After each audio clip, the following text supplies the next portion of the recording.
Bom, primeiro, agradecer a presença de todos, né?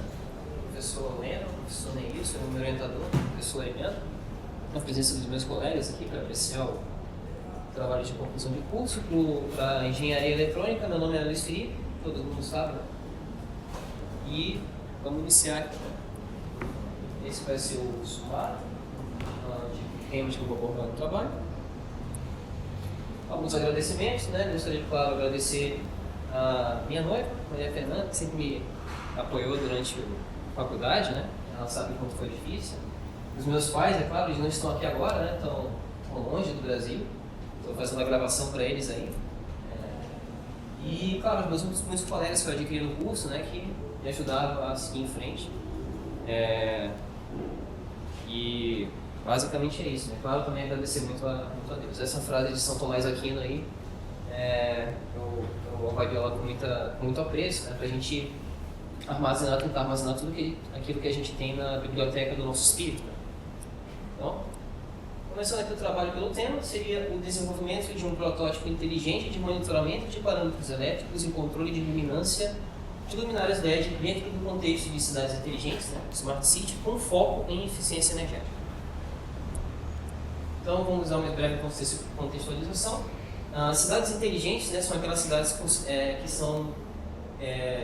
utilizam de recursos, de tecnologia para tentar melhorar a qualidade de vida das pessoas, ter a vida em comunidade no cotidiano das cidades mais sustentável, com melhor gestão de recursos, né?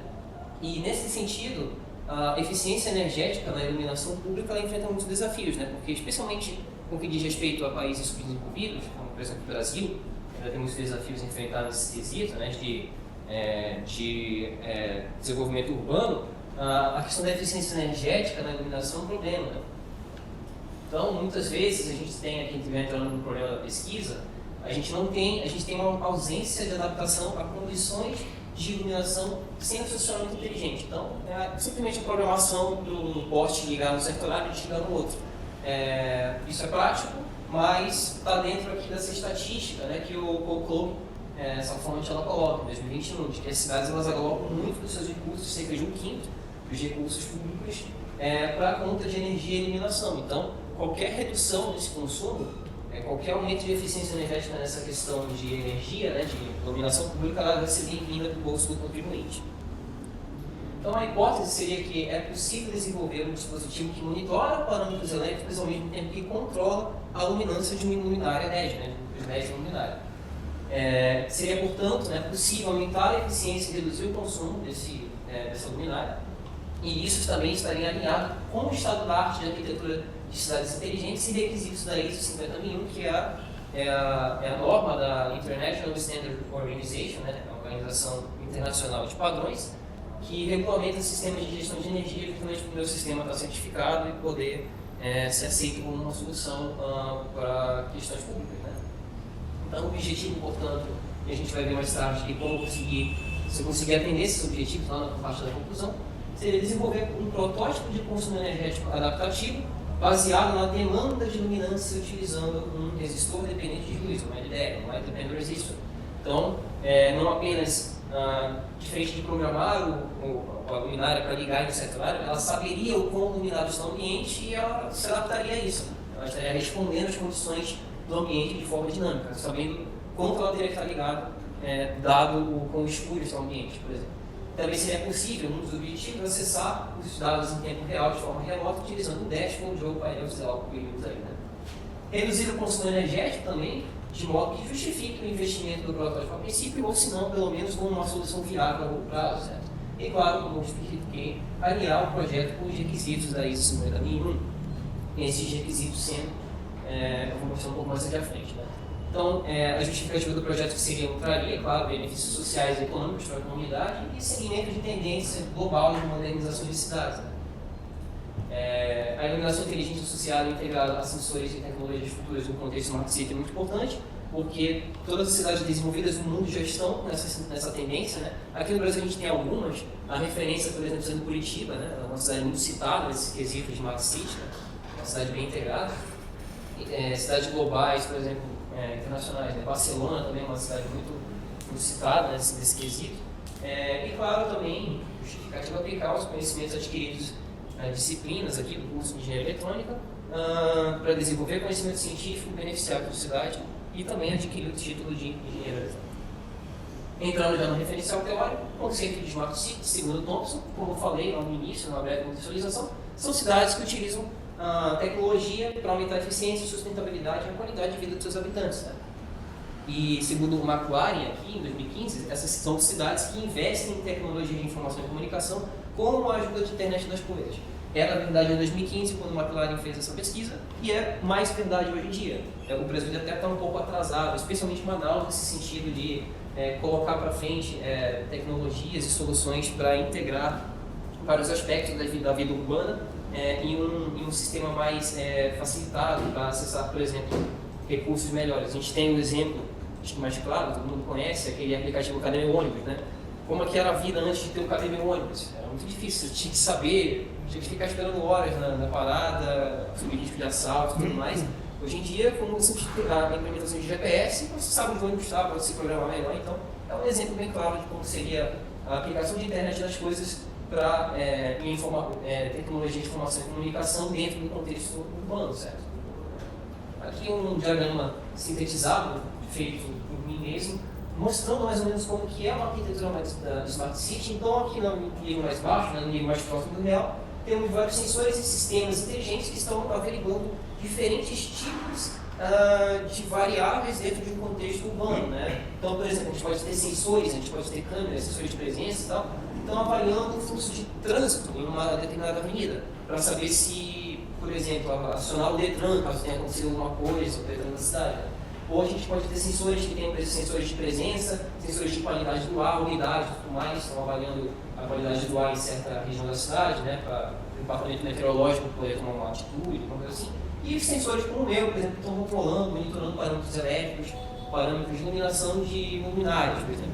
Todos esses sensores, o que eles têm em comum? Eles vão estar enviando essa informação para algum tipo de aplicativo, para algum tipo de software, para algum tipo de banco de dados, que vai estar facilitado por meio da internet a autoridades públicas, privadas ou até mesmo a população a tomar iniciativas e tomar ações, né, mais informadas com base nas informações disponíveis. Então essa é mais ou menos a ideia de Smart City. É tentar virtualizar as informações que uma cidade tem para deixar a vida das pessoas mais fácil, né? Aumentar a qualidade de vida. Nesse sentido, dentro do contexto da iluminação pública, né, alguns estudos eles destacam, alguns estudos que você vai destacam a importância do uso da internet das coisas, Internet of Things, para sistemas de iluminação inteligente. Dois deles, né, o Mukta, nesse exemplo específico, ele alterou, simplesmente ele melhorou a eficiência energética do sistema de uma malha velha da rodovia da cidade dele lá, na Índia, substituindo a malha antiga, que eram luzes incandescentes, para por lâmpadas LEDs, fez um monitoramento lá. Conseguiu conseguiu modernizar a rede da rodovia. Né? E trabalhos mais parecidos com o meu, como o Agache, por exemplo, onde ele está com uma solução muito parecida, ele está fazendo monitoramento e controle da luminância das luminárias LEDs do campo universitário dele, com um microcontrolador, tá utilizando LED, utilizando MQTT. A diferença é que ele está fazendo isso só de forma programada. Programa uma rampa lá e a rampa vai descendo conforme vai chegando perto do horário que ele programou. No meu caso, eu estou inserindo elementos de controle adaptativo, que é o MDR e tudo mais. Então, um projeto um pouco parecido com o meu, mais ou menos mostrando onde estão as tendências, né? O que o pessoal está tentando implementar. Entrando na questão de eficiência energética, seria a relação entre a quantidade de energia utilizada para realizar uma determinada tarefa e a quantidade de energia resultante que de fato a gente utiliza para ela, segundo o Instituto Nacional de Eficiência Energética. A ISO 50001, portanto, que é o que eu estou tentando me basear aqui, né, pelo menos 4 parâmetros principais dela, aquele ciclo PDCA, Plan, Do, Check and Act, planejar, fazer, checar e atuar, é a norma que ela vai regulamentar sistemas de gestão de energia. Né?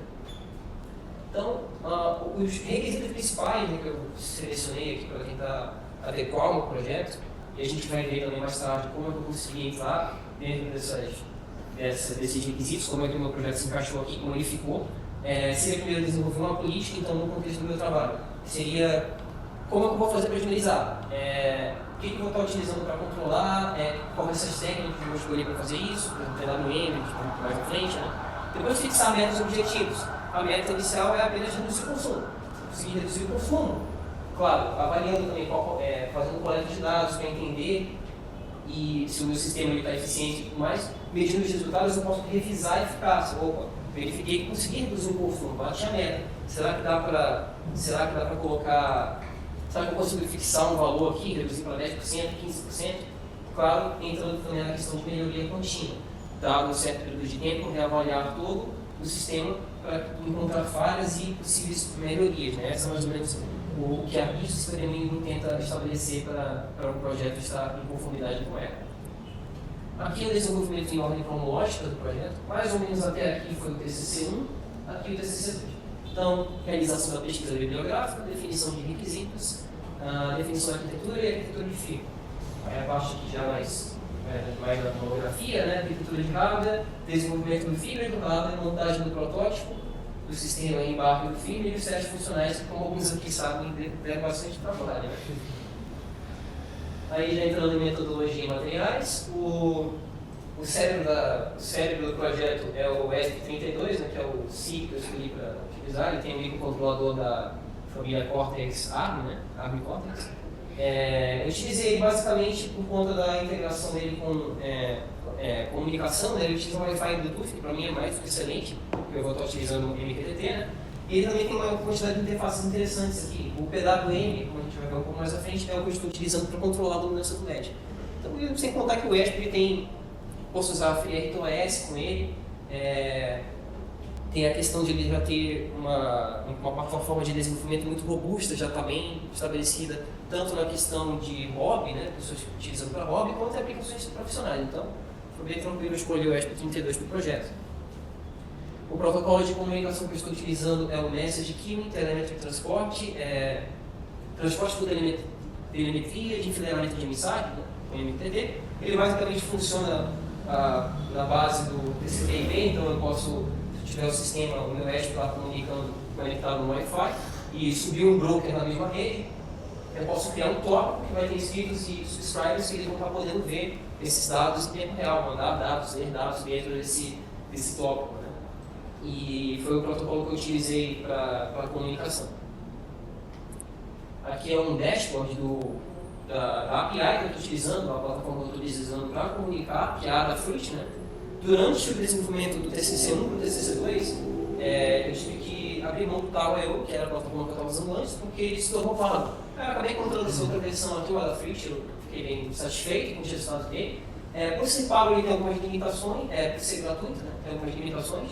Ele, se eu não me engano, ele faz o máximo de vídeos por minuto que ele pode fazer são 5, mas para a minha aplicação foi mais do que suficiente. Estou enviando um dado a cada 15 minutos, então é o suficiente.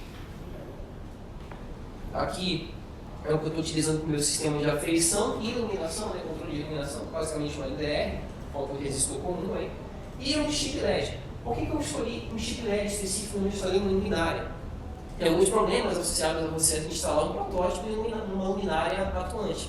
Se você não é o dono da luminária, você tem que falar com uma pessoa, por exemplo, se eu fosse instalar na OEA, teria que falar com o reitor, teria que subir na luminária, 5 metros, né, um negócio não muito legal de fazer. Então eu pensei o seguinte, eu verifiquei que a maioria dos sistemas de luminária, eles utilizam células LEDs muito parecidas com essa, ou que tem um funcionamento muito semelhante.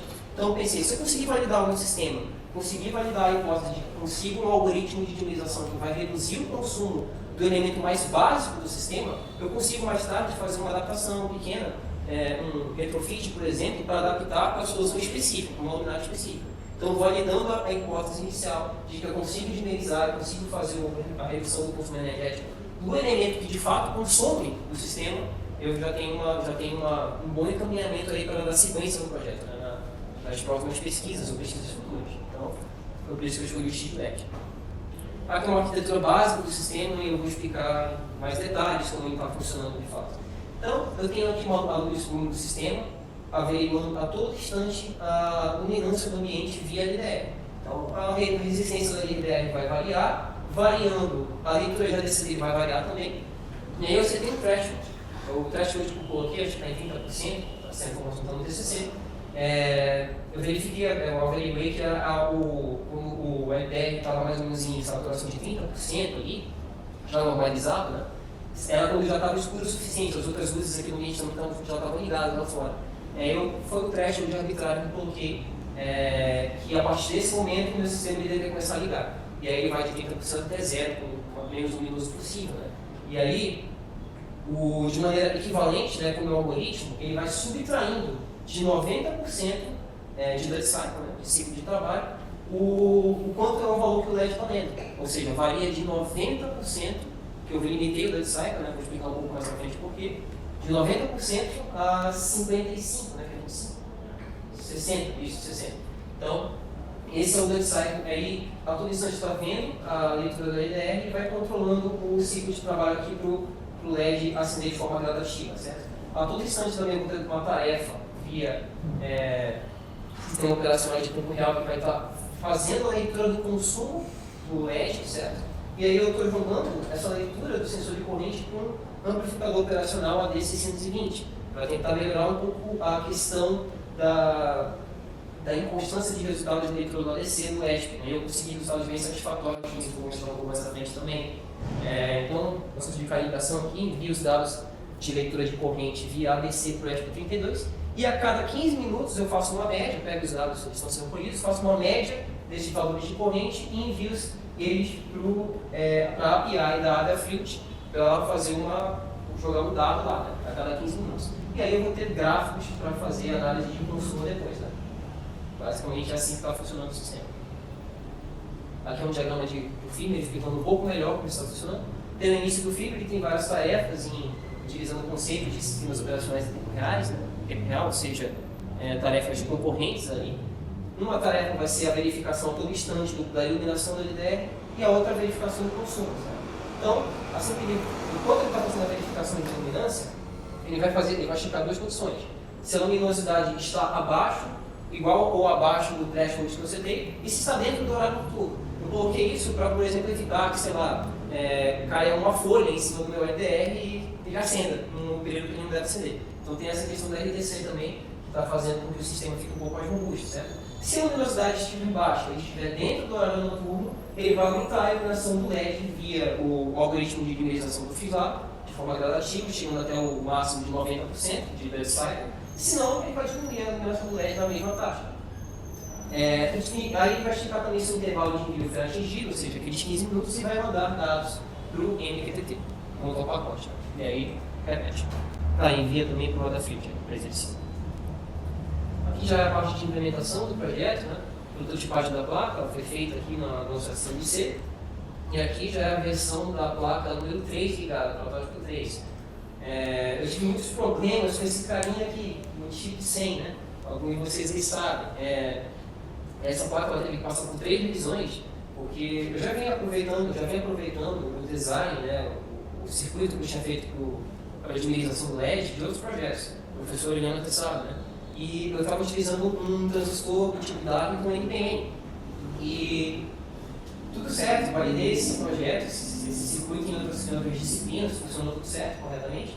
Mas quando eu comprei o chip 100 mesmo componente em uma empresa aqui em Manaus, ele veio com um comportamento esquisito. A gente fazendo a revisão, a gente descobriu que esse cara era um PNP. E aí a gente teve que refazer o circuito, teve que remodelar o circuito para ele funcionar como PNP. Né? Provavelmente o que aconteceu foi que a empresa que comprou um lote com encapsulamento errado, achando que o NPN era um PNP e vice-versa. Então mas a gente conseguiu passar dessa fase, funcionou, conseguimos botar para funcionar, e essa foi a placa que coletou os dados. Protótipo 3, certo? Aqui a gente tem o ESP, né? Um circuitinho RC para dar uma melhora na perda de dados do AD620, né? Para atenuar a flutuação dele, sensor de corrente, basicamente é isso. Aqui é a parte de integração dos componentes e teste de bancada, né? Para fazer a calibração, né, dos sensores, basicamente o LDR e o sensor de corrente, eu utilizei a velha técnica de regressão linear. Eu alimentei o LED na fonte, ali 30 volts, e fiquei monitorando o consumo dele, via fonte mesmo, certo? Consumo de corrente. E aí eu coloquei na mão, setei os dead cycles para verificar a discrepância dos valores lidos pelo ADC e os valores que estavam na leitura da fonte de corrente, né? E aí, utilizando a técnica de regressão linear, utilizando essa formulazinha aqui, eu encontrei os dois valores para amplificação da amplitude do ADC e o offset, né, o B. E aí eu encontrei essa fórmula derivativa aí para corrigir os valores de maneira muito satisfatória, consegui menos de 1% de erro, que me deixou bem satisfeito, dadas as limitações da DC do Oeste. Aqui é um trecho do código com a calibração do sensor de corrente, aqui é a fórmula que eu encontrei com os valores, né? E essa partezinha do if else é basicamente como quando ele está valendo zero, ele sempre ficava com esse offsetzinho, eu acabei deixando, olha, se tiver qualquer valor igual ou abaixo disso, a corrente é zero. Se não for, se for igual ou acima disso, significa que ele está valendo um valor, então você pode utilizar a fórmula normal. Por LDR, o processo foi semelhante, a diferença é que ao invés de usar um sensor, uma fonte de corrente para verificar quanto ele estava consumindo, né? Eu simplesmente joguei ele no ADC do Azure e utilizei um aplicativo de celular para averiguar os lumens que estavam no ambiente. Sim, esse valor ele é muito diferente de um luxímetro. Claro, para fazer uma validação correta eu preciso de um luxímetro. Mas para efeitos de pelo menos ter um parâmetro, para pelo menos normalizar o meu sistema, deixar ele parametrizado, eu utilizei um aplicativo desses de telefone mesmo, que utiliza o próprio sensor de luminância do telefone para parametrizar os valores de LDR, e me foi o suficiente. Aqui já é a parte da comunicação, visualização do MQTT na Adafruit, né? Ao lado tem um trecho de código, uma parte mais importante de como a gente seta, como a gente configura, né, uma comunicação MQTT, e aqui alguns dados mocados, os dados que eu estava fazendo alguns testes de envio, né, vendo como eu estava recebendo os dados ali no Adafruit. Então, basicamente, para comunicar MQTT, você precisa passar esses parâmetros aqui, o host, o site que você vai estar comunicando, a porta, por padrão, no grande número dos casos a gente utiliza 1883, vai ter uma chave que você precisa, o próprio site, a própria plataforma, o host vai te passar, né? Você tem que colocar no seu código também. E aqui o tópico de fato que você vai assinar, né? Se eu não me engano, na Adafruit você pode assinar, você pode estar mandando duas informações, acho que você pode assinar em 2 tópicos, né? Nesse sentido eu só avaliei o consumo de corrente, que é o tópico aqui, desses. Então basicamente essa é a parte principal de como você configura a comunicação MQTT no Adafruit ou praticamente todas as plataformas aqui utilizam esse protocolo de comunicação. Aqui já é a instalação do protótipo e funcionamento em teste de campo, certo? O protótipo instalado. O protótipo ele funcionou por 2 dias, ele coletou dados por 2 dias. Para projetos futuros eu também vamos entrar na questão, na conclusão, né? Propostas para projetos futuros, ele aumentar um pouco esse tempo de coleta. Mas eu escolhi 2 dias porque eu deixaria um dia no meu sistema sem a dimerização e um dia com, para validar justamente a hipótese inicial. Olha, será que o meu sistema com a dimerização ele consegue reduzir o consumo? E os resultados foram satisfatórios. Tive 2 dias para coletar aí, um para com e um para sem dimerização. Comparativo de resultados, como eu fiz? Então, a coleta de dados de corrente ela acontecia a cada 15 minutos, estava sendo enviado para o Avaio, para ele meter lá, e para o Avaio não, perdão, para o Adafruit, né? E aí depois eu convertia isso para quilowatts, né? Multiplicando pela tensão que eles estavam sendo alimentados, em bolsa. Fiz um cálculo diário e mensal de consumo, né? Somando o intervalo de todos eles, multiplicando pelo número de dias para o consumo mensal. Aí eu multipliquei o custo mensal pelo quilowatt-hora que tem ali na minha região. Ali na minha região, agora aqui no São Francisco, próximo daqui, é 90 centavos mais ou menos. Mas eu acredito que seja a média da cidade de Manaus, né? 90 centavos por quilowatt-hora.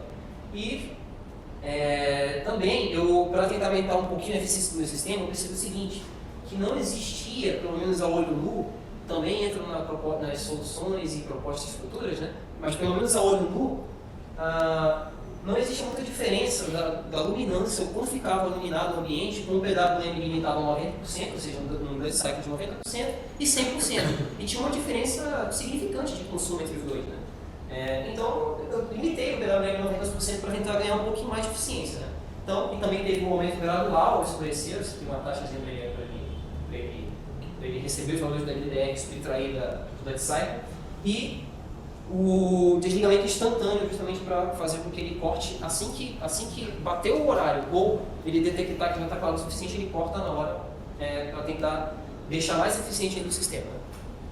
Aqui são os gráficos de consumo dos dois sistemas que eu testei, né?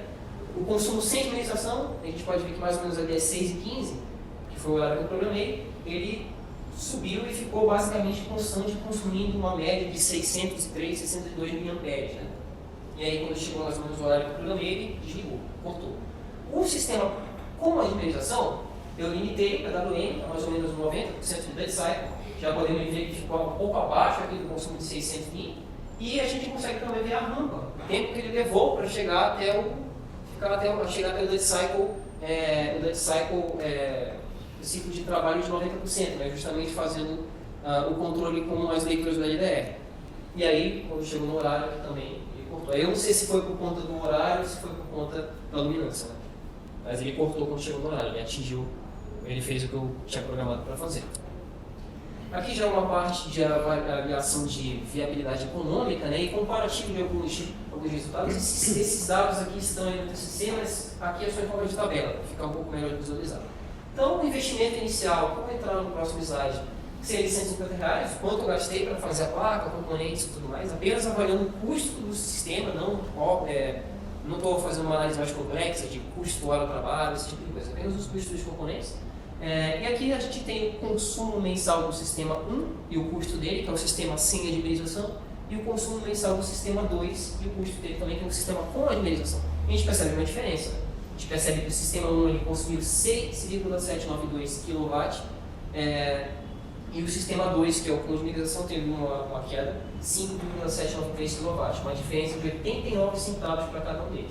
É uma redução de consumo interessante, é 14,71%, mas o tempo de recuperação de investimentos, se a gente analisar por essa ótica, ele é ainda longo. Ele é de 14 anos, mais ou menos, 167 meses.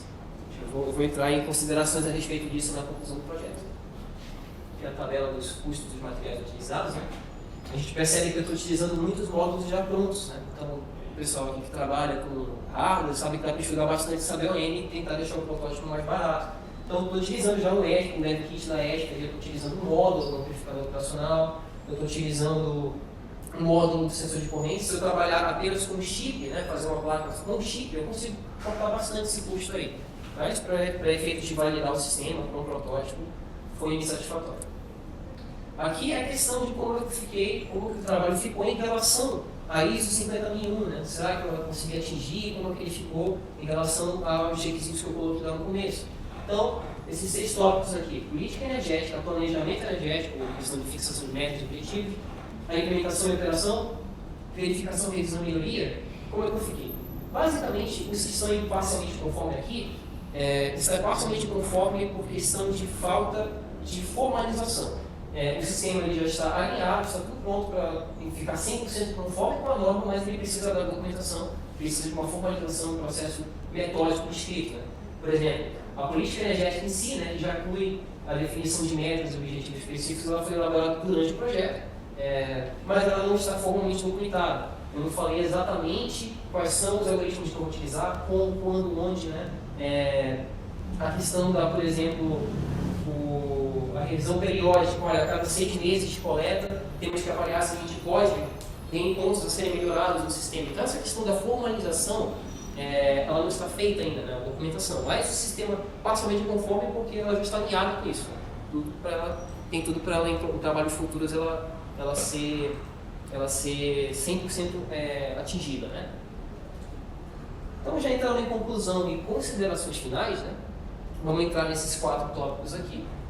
Viabilidade econômica, eficácia do protótipo, ou conseguir atingir os objetivos, né, iniciais do trabalho de conclusão de curso, contribuições e potenciais do sistema, né, potencial dele para o futuro, e sugestões para pesquisas futuras ou melhoras a partir da autovídeo. Né. Então, a viabilidade econômica é uma solução economicamente viável no sentido de que é muito barato.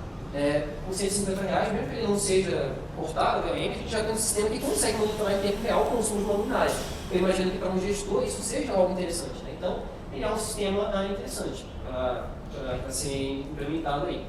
Todavia, por ele não estar 100% otimizado, não ter sido feito nenhuma avaliação comparativa de custos para ver quanto é que está no mercado uma solução parecida com a minha, né? Não dá para dizer exatamente que ele é uma solução ainda comercialmente viável, né? Até quando não tem a regulação dele bom do jeito que está. Mas a gente sabe que se a gente se eu colocar algoritmos de dinamização mais robustos, mais agressivos, aí, por exemplo, fazer mais testes e averiguar que eu posso diminuir para 85% com o oxímetro. Né? Olha, verifico que não tem uma diferença tão gritante, de 100 para 90 não tem tanta, De 90 para 85 também não tem tanto, de 80 porque não 80, né?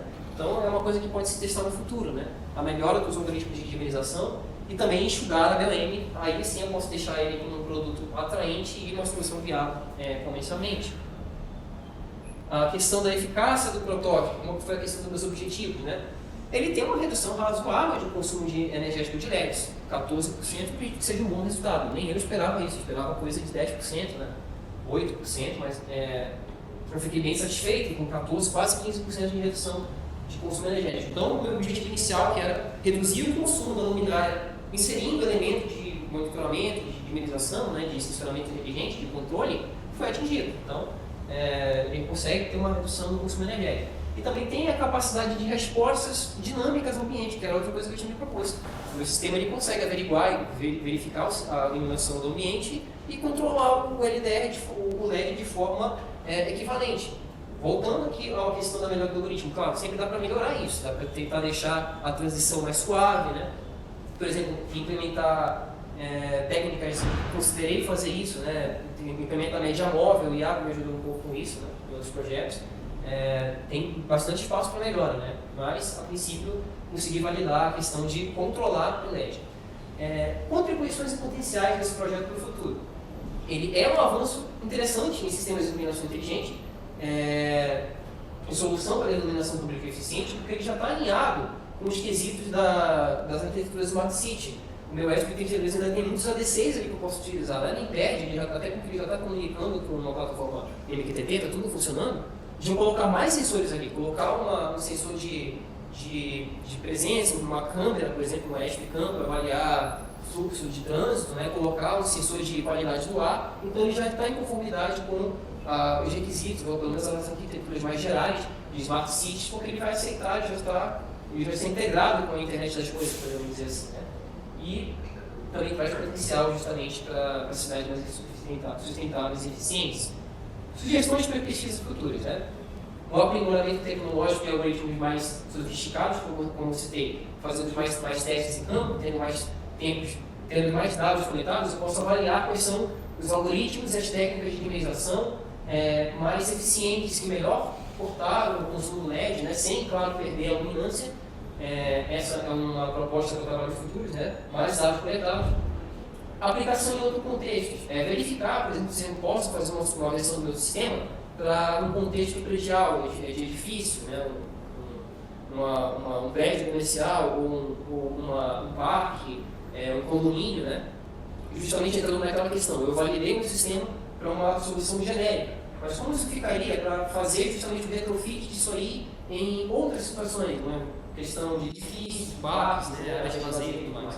E também estudos de viabilidade econômica em larga escala, aí já entraria em uma análise comercial mais robusta, fazer cálculos de custo hora trabalho, avaliar quanto que eu conseguiria de desconto para comprar produtos em bulk, né, em lote, quanto que custaria de fato e quanto seria o tempo de retorno de uma pessoa que está investindo na solução para ela ver um retorno interessante econômico para ela, né? Então todas essas são soluções para pesquisas e trabalhos futuros, utilizando já o que eu consegui no trabalho aqui de conclusão de curso 2, né? Então essas foram as referências que eu utilizei para o meu trabalho, certo? E muito obrigado, pessoal, né? Abro para perguntas, se tiver. Legal. Obrigado, Felipe. Então vamos a partir para a fase de arguição. Tá? Professor Enzo, tá? Vamos começar. Boa tarde a todos. Primeiramente, gostaria de parabenizar você pelo seu trabalho. Eu sei que foi um trabalho que exigiu bastante, especialmente na parte da implementação. Eu pude acompanhar um pouco do desenvolvimento. Parabenizar também o trabalho escrito. Eu percebi a tua, digamos, uma escrita bem característica. O uso de mesócratas e eu falei, cara, então realmente escreveu, porque interessante. Então realmente foi uma escrita bem característica tua. Um outro ponto também desafiador que eu acredito que foi para ti foi encaixar esse trabalho numa norma, uma norma internacional, principalmente em termos não quantitativo, mas qualitativo, saber se isso é muito, não é muito, digamos, exato, né? Uma ciência exata. Então, eu vejo isso também como outro ponto desafiador no teu trabalho. Também gostaria de parabenizar por essa adequação aí. No trabalho de Spiegel, eu fiz algumas sugestões assim, de ajuste, de formatação, né, que isso passa batido mesmo ali. Então, justificativa, algumas coisas assim do texto mesmo. Uma dúvida, assim, só por curiosidade. Tu chegou a pensar em utilizar um outro ADC, porque a gente sabe o histórico do ADC do ESP, que ele tem essa não linearidade. Eu descobri que o ESP tem esse histórico durante o projeto. Agora eu considero. Mas eu considero que manter o ESP aí, porque, de novo, ele já é uma plataforma que tem muito. É um sistema que já tem muita coisa desenvolvida para ele, né? Eu poderia utilizar outro microcontrolador, outro sistema, sim, mas a princípio eu posso manter o ESP. Por exemplo, o pessoal aqui desenvolveu agora também uma biblioteca, né, utilizando aquele ADS 115, 1115, né?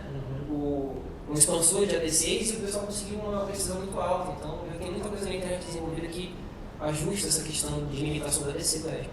Mas sim, eu descobri durante o projeto esses problemas. A gente também passa por muitos problemas com o ADC do ESP aí.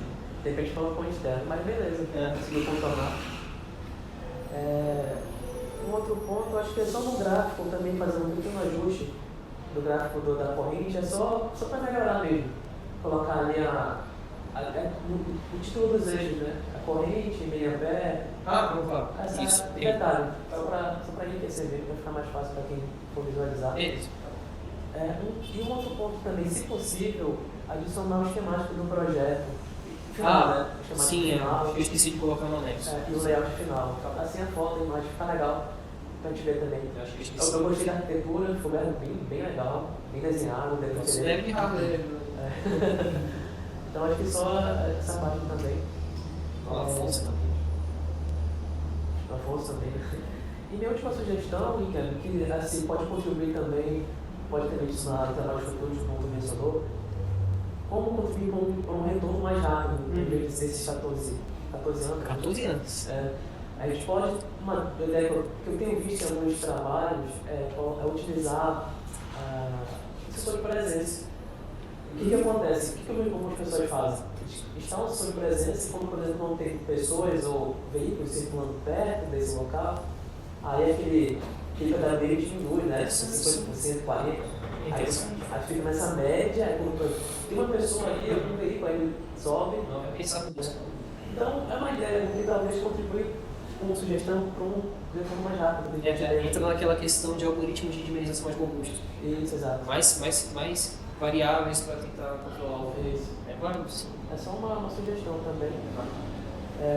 E no mais, da minha parte é isso, então. Parabéns pelo teu trabalho, achei legal a integração. Sempre é bem multidisciplinar, né? Firmware, hardware, prototipação. É muito desafio, de fato, o TCC. Então, meus parabéns. Obrigado. Legal. Obrigado, professor. Contribuições são bem importantes para melhorar o trabalho.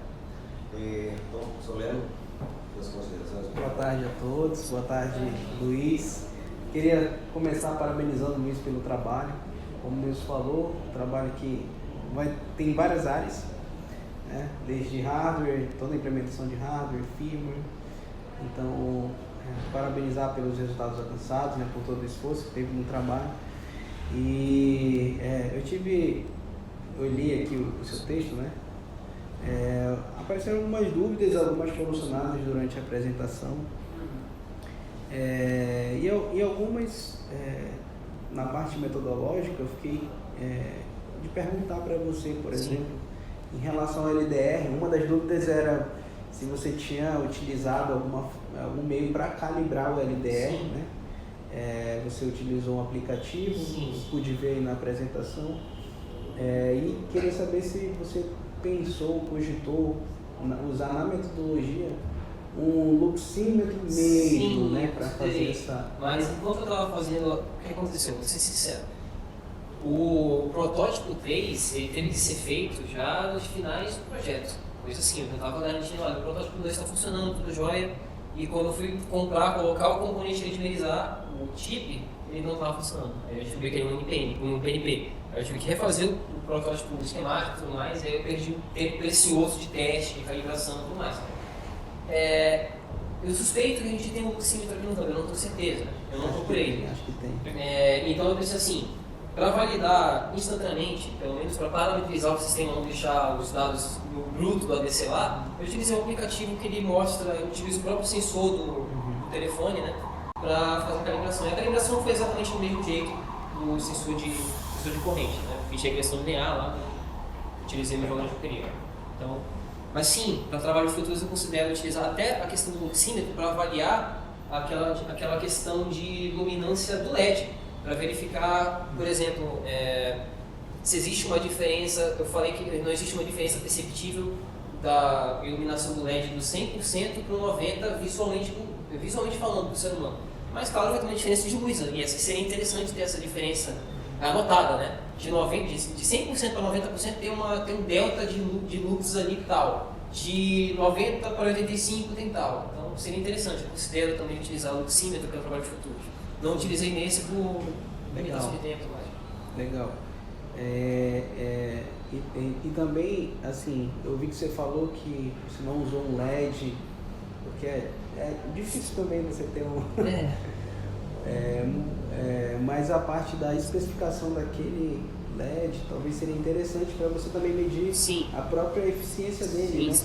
Por exemplo, o quanto de potência você está fornecendo para ele, o quanto ele consegue de fato converter. Na verdade é um aprofundamento, né? Você cumprir o objetivo do seu sistema com a sua metodologia, mas algumas coisas que talvez possa agregar, né? Utilizar algum pode ser até um bloco mesmo, mas você tem a especificação dele, porque pode favorecer no seu... Não, claro, eu tinha pensado também, claro, fazendo o teste assim bancado, né? Eu notei várias coisas que o projeto ele pode melhorar para o futuro. Por exemplo, eu verifiquei que o meu sistema, como todo sistema, né, tu vai colocar ali um elemento de controle, um elemento de monitoramento, né, ele vai trazer certas perdas para o sistema. Então, por exemplo, acho que o Nelson viu, né, o sistema lá, como o meu LED, se ele está ligado 100% na fonte, ele consome 1 ampere. O meu sistema estava consumindo 600. Então, e tenho certeza que também o LED ele tem essa perca, então seria interessante sim fazer esses estudos de bancada para saber o quanto que está sendo dissipado no meu sistema, se eu posso fazer melhorias no hardware, melhorar o sistema, o esquemático, né, a questão do circuito, para diminuir essas percas, para que o meu sistema mais se pareça um shunt, um circuito aberto e tudo mais, né, para ser mais preciso e falar, sim, são coisas que eu considero para trabalhos futuros. Legal, Luiz. Aí tenho mais outra dúvida, também na parte da sua metodologia, que é o seguinte: o LDR, eu vi na sua arquitetura, eu entendi bem, aí eu fiquei na dúvida onde que tu instalou o LDR. Eu não coloquei uma foto, ele está aqui em cima do case dessa Beleza, legal. Fica lá em cima então, que aí tu pega a luz solar, né? Para, no caso, para aplicações de Smart City, né? Inclusive, se você for procurar algumas soluções, eu procurei, né? Dei um relance de como que são as soluções comerciais parecidas com a minha, né? Alguns postos aqui em Manaus, eles têm, se você olhar ali em cima, ele tem um sisteminha que provavelmente deve ter um LDR ali verificando a luminância. E eles instalam em cima, né? Basicamente foi assim que eu fiz, a instalar em cima. Eu fiz um pequeno furo no case e colei ele com com cola quente, né? Passei uma vedação para caso de case. Aí, no caso, uma coisa para também agregar, talvez, para trabalhos futuros, eu entendi também, agora, né, vi sua imagem, que o LDR está lá em cima. Isso, o case, e, por exemplo, certo tempo eu trabalhei com aeroporto, né, uns trabalhos que eu fiz com a parte de instalação mesmo. Aí lá tinha um problema, coisa de norma lá, que tinha que ter o nível de iluminação na pista. Na pista na pista lá de pouso e decolagem, né? E aí, talvez, né, você se utilizar de normas, por exemplo, aqui no ambiente interno, tem que ter uma quantidade de lumens aqui nesse local, não lá em cima, né? Isso é interessante. Talvez se utilizar das normas para ambiente externo, ambiente da rua, quantos lumens são necessários no ambiente, na parte na altura, né?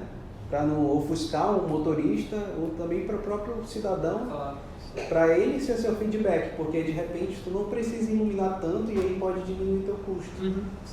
Seria uma forma de o teu feedback do LDR fazer com que tu pudesse diminuir mais o sistema, fazendo alguns testes preliminares, né? Porque, de novo, esse projeto que já foi sido desenvolvido pelo outras disciplinas.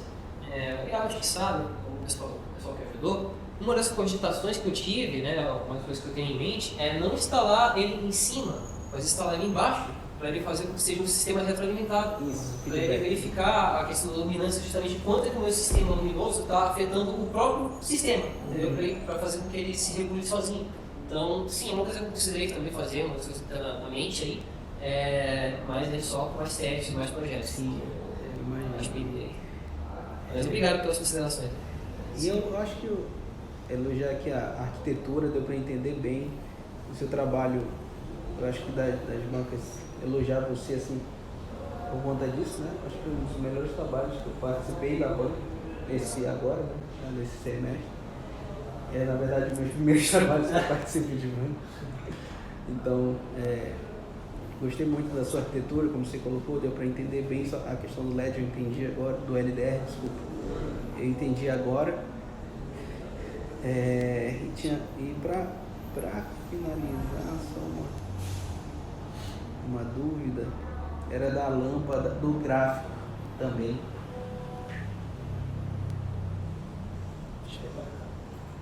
Eu só fiquei na dúvida se no amanhecer tu não usou Aqui.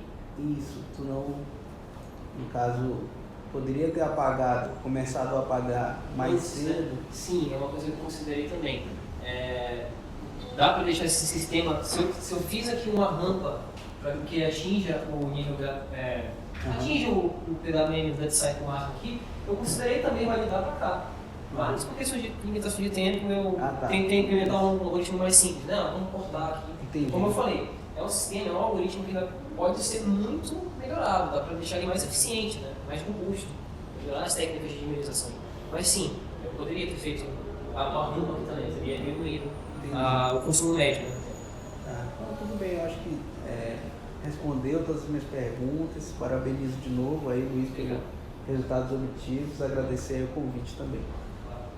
Legal. Obrigado, professor, por essas contribuições.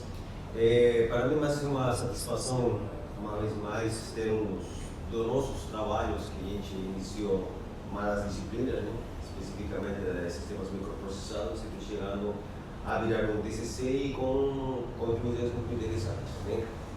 De fato, ele não nasceu dessa forma, né? Ele cresceu, evoluiu bastante com relação àquilo que foi proposto inicialmente. E foram inseridas várias programas que foram colocadas naquele contexto de Smart City, que justamente são contextos muito mais modernos que a gente visa justamente esse tipo de approach. Né? Com relação à parte de ser um protótipo de baixo custo, realmente existem muitas tendências. Né?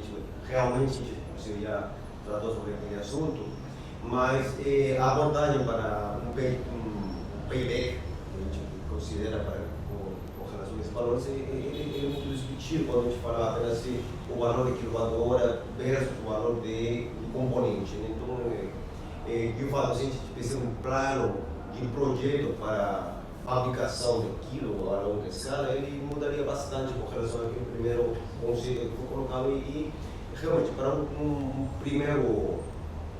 primeira abordagem está legal, a gente pode considerar isso mesmo, mas a gente quiser evoluir para uma outra etapa, de fato a gente ia ter que ver um pouco mais de uma forma diferente com relação a valores e tudo mais, porque apenas não temos valores em questão de implementação, né? Existem muitas outras questões também que têm a ver com pesquisa, com o desenvolvimento que está sendo colocado, porque tem muitas outras coisas que podem ser colocadas para valorizar o projeto em si. Mas pelo demais foi muito bom, a apresentação foi muito clara, obviamente todo mundo sabe o esforço que ele fez e o trabalho que teve e como que ele evoluiu ao longo de todos esses do início até o final do projeto. Tá certo? Então, a fase corresponde agora à avaliação, tá? A gente vê vocês que não